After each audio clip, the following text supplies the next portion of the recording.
சிறப்பான மகிழ்ச்சியான சம்பவம் ஒன்று உன் வீட்டில் நான் நடத்தி தரப்போகிறேன். அழும் நிலை வந்தாலும் என்னிடம் மட்டும் நீ சொல்லி அழுதுவிடு. அடுத்தவனிடம் சொல்லி ஒருபோதும் அழாதே. ஏனென்றால் அவமானம் மட்டுமே உனக்கு மிஞ்சும்.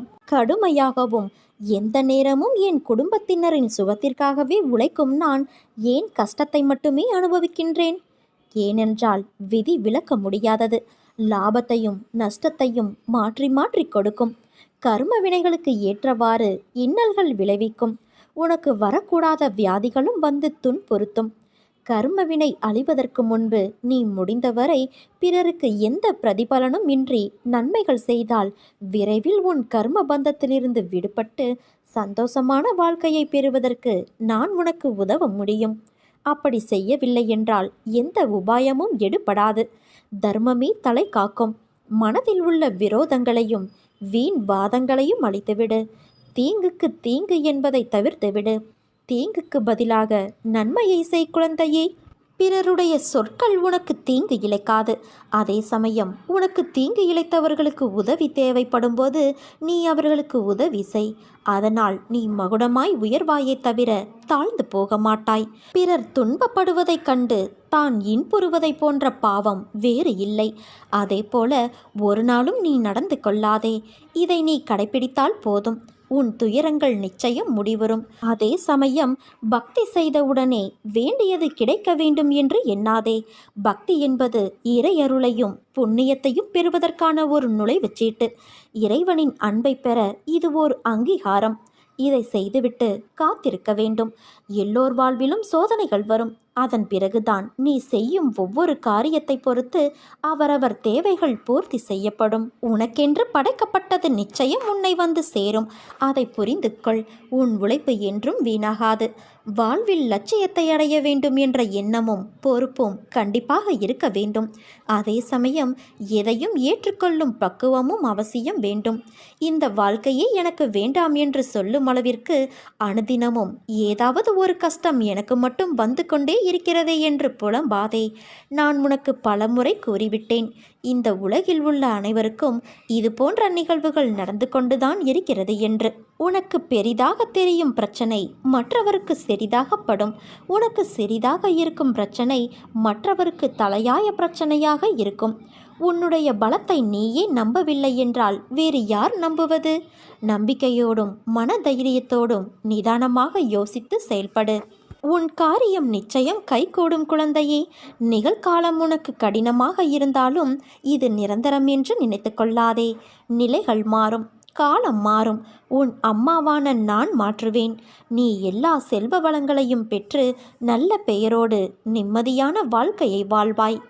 என்னை தஞ்சமடைந்த உன்னை நான் எப்போதும் நிர்கதியாக இருக்க விடமாட்டேன் என்பதையும் ஒருபோதும் கைவிட மாட்டேன் என்பதையும் நீ உறுதியாக நம்பு. உன் நம்பிக்கை வீண் போகாது. இன்னும் கொஞ்ச காலத்தில் உன் பிரச்சனைகள், நோய், கடன், கசப்பான உறவுகள் அனைத்தும் மாறி அனைத்திலும் நீ சுகமாக வாழ ஆரம்பிப்பாய் குழந்தையே. நீ தவமாய் வேண்டி நின்ற உன் வேண்டுதல் நிறைவேறப் போகிறது குழந்தையே. நீ சிந்திய கண்ணீர் இனி ஆனந்த கண்ணீராக மாறும். உன் பொறுமையும் நம்பிக்கையும் வீண் போகவில்லை. உனது எண்ணங்களும் விடாப்பிடியான கருத்துக்களும் உன் கவலைகளும் உன்னை நீயே காப்பாற்றிக் கொள்ளலாம் என்னும் நினைப்பும் தான் உன்னை தடுமாற செய்கின்றது. லௌகிகமோ ஆன்மீகமோ எதை வேண்டினாலும் சரி, என்னை பார்த்து அம்மா நீங்கள் மனம் வையுங்கள் என ஒருவன் சொன்னால் என்னால் செய்ய முடியாத காரியங்களே கிடையாது. பிறகு அவன் நிம்மதியாக தனது கண்களை மூடிக்கொண்டு உறங்கலாம். என்னை முழுமையாக நம்பி வேண்டினால் மட்டுமே உனக்கு வேண்டியது எல்லாம் நிறைய கிடைக்கும். உனக்கு வலிக்கும்போது உன் விருப்பத்திற்கு தக்கவாறு மட்டுமே நான் அதில் ஈடுபட வேண்டும் என நீ நினைக்கின்றாய். என்னை நம்பாமல் உன் தேவைக்கு நான் வளைந்து கொடுக்க வேண்டும் என எண்ணுகிறாய். நோய்வாய்ப்பட்டிருக்கும் போது ஒரு மருத்துவரிடம் தனக்கு வேண்டியவாறு சிகிச்சை அளிக்கும்படி கேட்கும் நோயாளியைப் போல இருக்காதே. அப்படி இல்லாமல் கஷ்டமான நேரங்களில் கூட அம்மா இந்த பிரச்சனையை தந்ததற்காக உன்னை வாழ்த்தி வணங்குகிறேன். நீ விரும்பும் வண்ணம் இதற்கான தீர்வை இந்த துயர் மிகுந்த தற்காலிக வாழ்வில் நீ அளிக்க வேண்டும் என வேண்டுகிறேன். எனக்கு எது நல்லது என உனக்கே தெரியும் என வேண்டு.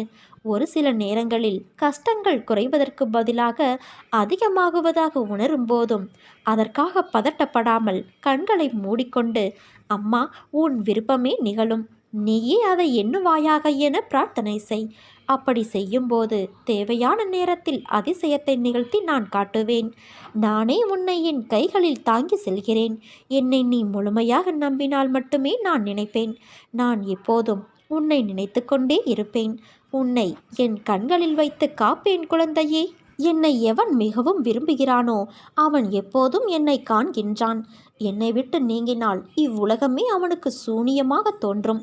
என் கதைகளைத் தவிர பிறவற்றை அவன் கோருவது கிடையாது. இடையராது என்னையே தியானித்து என் நாமத்தையே ஜெபம் செய்கின்றான். முழுமையாக தன்னை என்னிடம் சமர்ப்பித்து என்னையே எப்போதும் எவன் நினைவில் கொண்டு இருக்கிறானோ அவனுக்கு நான் கடன்பட்டதாக உணர்கின்றேன். அவனுக்கு விடுதலை அளித்து எனது கடனை நான் தீர்ப்பேன். என்னை நினைத்து எனக்காக ஏங்குபவனையும் எதையும் முதலில் என்னை நினைக்காமல் உண்ணாதவன் பாலும் நான் சார்ந்திருக்கின்றேன். என்னிடம் வருபவன் ஆறானது கடலோடு ஒன்றாவது போல என்னோடு இரண்டர கலக்கின்றான். பெருமையையும் அகங்காரத்தையும் விட்டு ஒழித்துவிட்டு எல்லளவும் அவற்றின் அடையாளம் கூட இல்லாதபடி விலக்கி உன் இதயத்தை அமர்ந்து கொண்டு இருக்கிற என்னிடம் உன்னை பூரணமாக நீ சமர்ப்பித்துவிடு. என்னை நீ தேடிக்கொண்டு எங்கெங்கேயோ அலைய வேண்டாம். நான் உனக்குள்ளேதான் இருக்கின்றேன். இதை உணர்ந்து கொண்டு உன்னிடத்தும் மற்ற எல்லா ஜீவராசிகளிடத்தும் என்னை நீ காண முயற்சி செய். இதை நீ பயிற்சி செய்தால் சர்வ வியாபகத்தை உணர்ந்து என்னோடு ஒன்றாகும் நிலையை நீ நிச்சயம் பெறுவாய். பாரம் சுமப்பவளான உன் அன்னையான என்னிடம் உன் பாரத்தை இறக்கி வைத்துவிட்டு நம்பிக்கையோடும் பொறுமையோடும் காத்து கொண்டிரு. உன் பாரத்தையும் வலியையும் நான் என் மீது ஏற்றிக்கொண்டு உனக்கு சுகத்தை மட்டுமே நான் வழங்குவேன். உன்னுடைய இல்லத்தில் பொருளாதாரம் சீராக வேண்டும் என நீ பல முயற்சிகளை எடுத்துக்கொண்டு இருக்கிறாய். நேர்மறையாக உன் முயற்சிகளை கைவிடாமல் முயன்று கொண்டே இரு. வரும் வாரத்தில் உன் பொருளாதாரம் மேம்பட உனக்கு வாய்ப்புகள் வரும். உன் வாழ்க்கை தரம் கொஞ்சம் கொஞ்சமாக உயர்வதற்கான ஒரு வலுவான அடித்தளம் அமையும். வரும் வாய்ப்புகள் உனக்கு சாதகமாக நிச்சயம் அமையும் குழந்தையே. உன் வாழ்க்கையில் நான் இருக்கிறேன் என்று நீ மறந்துவிட்டாயா? உன்னை எப்படி நான் வீழச் செய்வேன்? இப்படி நீ நினைக்கும்போது எப்படி உன்னால் என்னை உணர முடியும்? உன் இதயத்தில் நான் வாழ்கிறேன் என்று. கஷ்டம் யாருக்குத்தான் இல்லை? உனக்கு, உன்னை சுற்றியுள்ளவர்களுக்கு, ஏன் உன் அன்னையான எனக்கும் உண்டு. கஷ்டத்தை மட்டுமே யோசித்து கொண்டு இருந்தால் உனக்கு எப்படி முன்னேறத் தோன்றும்? உன்னோடு உன் அன்னையான நான் இருக்கிறேன். உன்னை என்றும் நான் திசை மாறவிட மாட்டேன் குழந்தையே. நீ என் உயிராய் இருக்கிறாய். எப்போதும் என் பிள்ளையாய் இருப்பாய். உன் வாழ்க்கையில் முன்னேற நிச்சயம் உன் அன்னை நான் வழி காட்டுவேன். அதில் நிச்சயமாக நீ பயணிக்கப் போகிறாய். வெற்றியும் அடையப் போகிறாய். உனக்கு ஒரு கதை சொல்கிறேன் கேள். புல் மூங்கில் கதை உனக்கு தெரியுமா? நான் சொல்கிறேன்.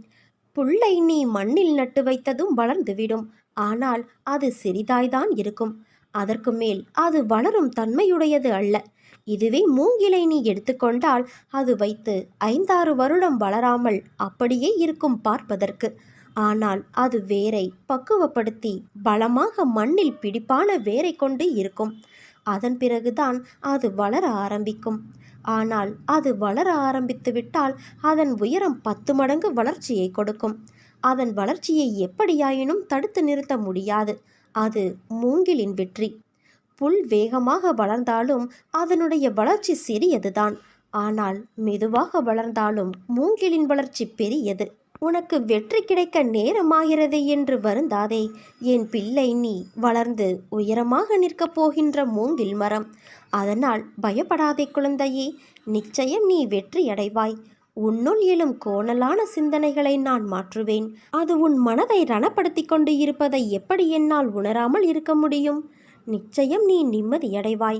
நீ ஜெயமாக, நன்றாக, மன நிம்மதியோடு, சந்தோஷமாக, உன்னை சேர்ந்தவர்களோடு வசந்தமாய் வாழ்வாய் குழந்தையே. உன் பலத்தை நீயே நம்பவில்லை என்றால் வேறு யார் நம்புவது? நம்பிக்கையோடும் மன தைரியத்தோடும் நிதானமாக யோசித்து செயல்படு. உன் காரியம் நிச்சயம் கைகூடும். நிகழ்காலம் உனக்கு கடினமாக இருந்தாலும் இது நிரந்தரம் என்று நினைத்து கொள்ளாதே. நிலைகள் மாறும், காலம் மாறும். மாறவில்லை என்றால் உன் அன்னையான நான் உனக்காக மாற்றுவேன். யாருக்கும் தெரியாமல் நீ அழுதாலும் உனக்கே தெரியாமல் உன் கண்ணீரை துடைக்கும் கைவிரல் போல உன் அன்னை நான் இருப்பேன்.